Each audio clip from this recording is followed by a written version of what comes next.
What's up, y'all? This is your boy Brooklyn Media, and today I have a very special guest. I have Tiffany in the building. How you doing, Tiff? Hey, Brooklyn, how are you? I'm doing great. Now, before we get started into the interview, I want to let people know how we met. We met through your neighbor, right? Adrian, yep. Adrian, my best friend. It was her birthday. You showed up. Yep. You was a little turned down. Well, because I didn't know anyone, but I introduced myself to everybody, and once everybody started coming in, I started talking. You did. I just kind of feel the room first, You got to. I understand. Because I ain't gonna lie, I was shocked because I honestly thought, because Adrian is so anti that I knew who was gonna be there. I didn't think most people outside of like who she normally is around comes around. So that's how I knew you were kind of special. And then you were telling me about, this barber stuff, and I really wasn't even paying attention. I'm like, oh, I got a barber right here. Like, cut my hair, or like what I need to use your barber for. And then, after a while, you got in contact with me through Adrian to come and speak about your event that you have coming up. So before we get into that, just let everybody know who you are. All right. So my name is Tiffany Hicks, and I am the organizer of the annual Barber Battle. I'm a mother. I am also an IT business analyst. So I'm not going to tell you where that is, but it's information technology business analyst. I have been doing the barber takeover for the last 4 years. I was excited to meet Brooklyn, and of course, Adrian is my neighbor. Mm-hmm. And I'm a person that is very humbled by anything and everybody because I'm an empathetic person. Mm-hmm. I love to reach out to the community, and I love my barbers. I do. 100%. So you get your hair cut? My beautician, she cuts my hair. Okay. But a lot of barbers want to do some designs, freestyle over my hair. I'm like, not yet. Yeah. See, as a guy, you're always taught to never cheat on your barber. Okay. So I have 2 barbers that I'm loyal to. My best friend is Fane, and then somebody that's been cutting my hair since undergrad. His name was Chop Guy. I don't know if you heard of him, but okay. He is the owner of Chop Nation. Chop Nation's where Carol's the barber is. Mm-hmm. Yep. Over there on Jefferson. So, those are the only 2 people that cut my hair. You know what I'm saying? But today we're here to talk about your event. So go ahead and tell everybody about the event for one. Okay. So the name of my event is the Barber Takeover.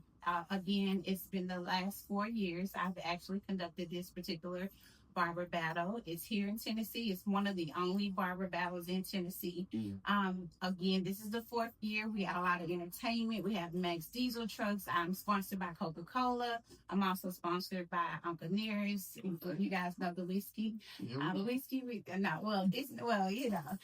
So this is it's a delight to have such an influence on the community as far as with the barber battle is concerned, because in 2020, barbers were identified as non-essential when they are very essential. 100%. So that is what got me on this journey. So. Yeah, because even when you talk about the non-essential, they're very essential because as a guy, I know you probably go through it, but I know as a guy, when you don't have a chop and you're not looking your best, your confidence is kind of down, and that affects your mental health and all that stuff. Like sometimes I know when it's time for me to get a haircut, when I look in the mirror and be like, "Nikki, you ugly as hell."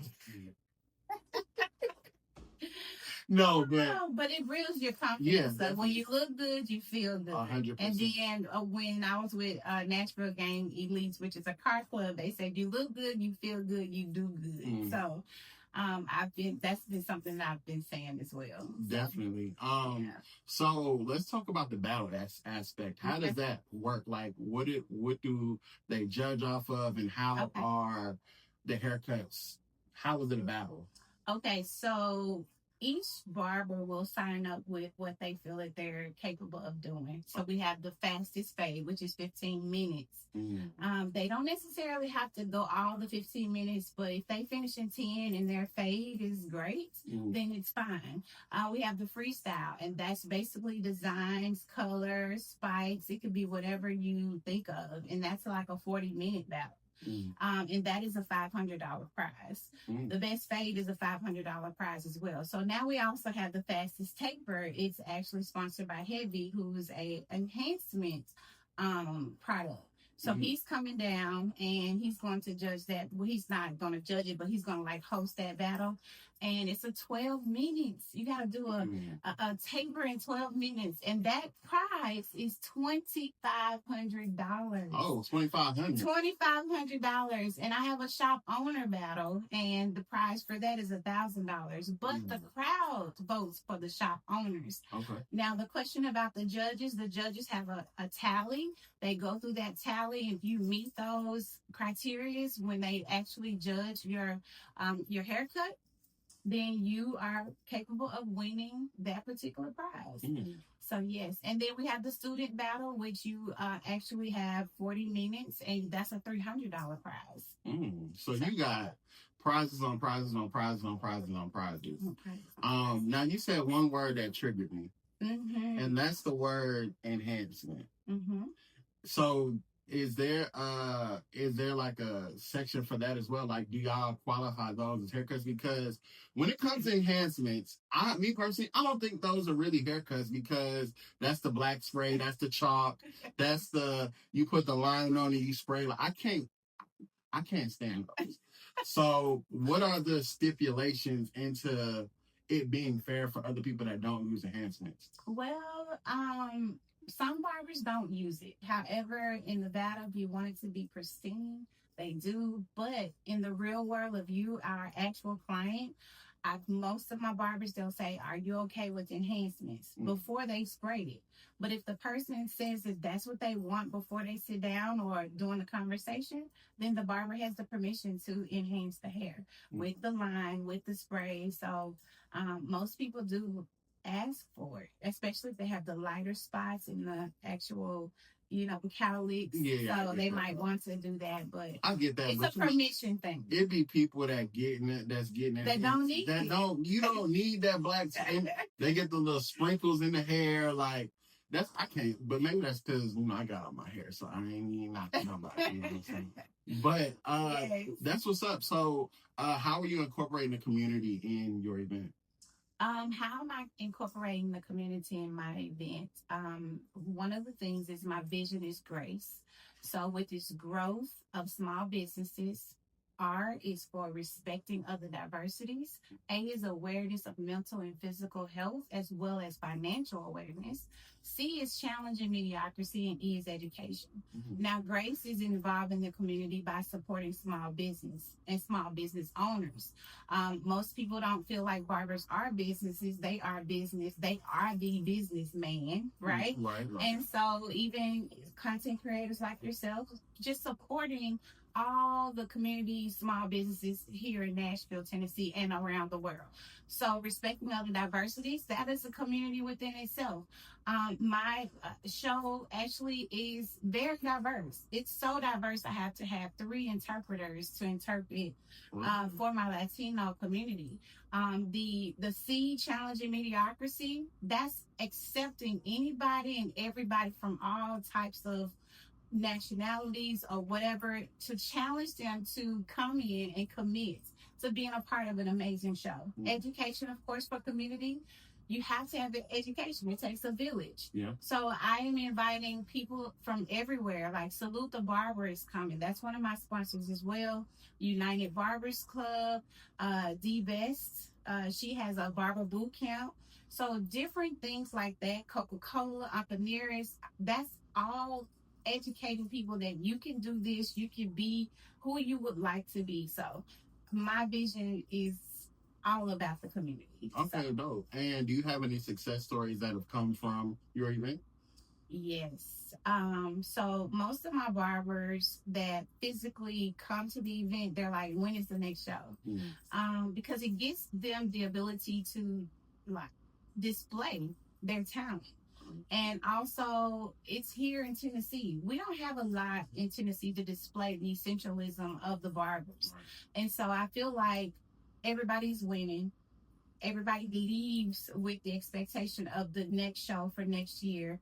And so I'm giving back. So that's what, And as far as touching people's lives, the small businesses that come, I allow them to come if they want to sell. I don't make any profit from any of the vendors. And so I just get joy out of just allowing people to experience this experience. Definitely. And talk about just outside of just the event, where do you personally want it to go? Being that, how many years have you done this? This is 4. This is year 4. So from year 1 to 4. Founded in 22. Founded in 22. So from year 1 to 4 and beyond, where do you see this event going? And also, what are some of the different challenges that you've overcome from year 1 to year 4? Okay. All right. So where do I first? I'm gonna answer that question. Where do I want to see this event go? I want to see this event evolve, and it's already beyond me. And so I always give honor to God for everything that I'm doing, because if it's not Him, if it wasn't for God, like, I would not be doing this show, right? As far as the barbers are concerned, you wanted to ask me about. You asked me. What I say? Where do I want to? Oh yeah, where do you see it going from year 1 to 4 and beyond? Okay, where do I see it going? But from year 4 and beyond, I feel like it's going to go 5, 6, 7, because I'm not going to give up. And the challenges that I faced in this particular process were losing people that I thought were very dear to me, that were going to support me. Very successful barbers, people that I felt like were my friends. But sometimes going forward, you have to let things go, because everything is not meant for everyone. Everything is a season, a reason, or maybe a lifetime. But some things you have a vision for, everybody else does not support that vision or is capable of having that. They don't have that vision, or they're capable of just holding that vision up. Right. So that's one of the things that has happened, as far as the barber industry is concerned. Yeah, and I get that. That's a safe story. Yeah, that's kind of like even in my field, because it's so competitive in the podcast entertainment world, and a lot of people feel like they're just entitled to what you have going on, or they try to change your vision when it's your vision and it's not their vision. And a lot of people don't know how to just be team players and support sometimes. So, I'm glad that you've pushed through that and you're on year 4. Yes. Which is amazing, because I know how hard it is to put together an event.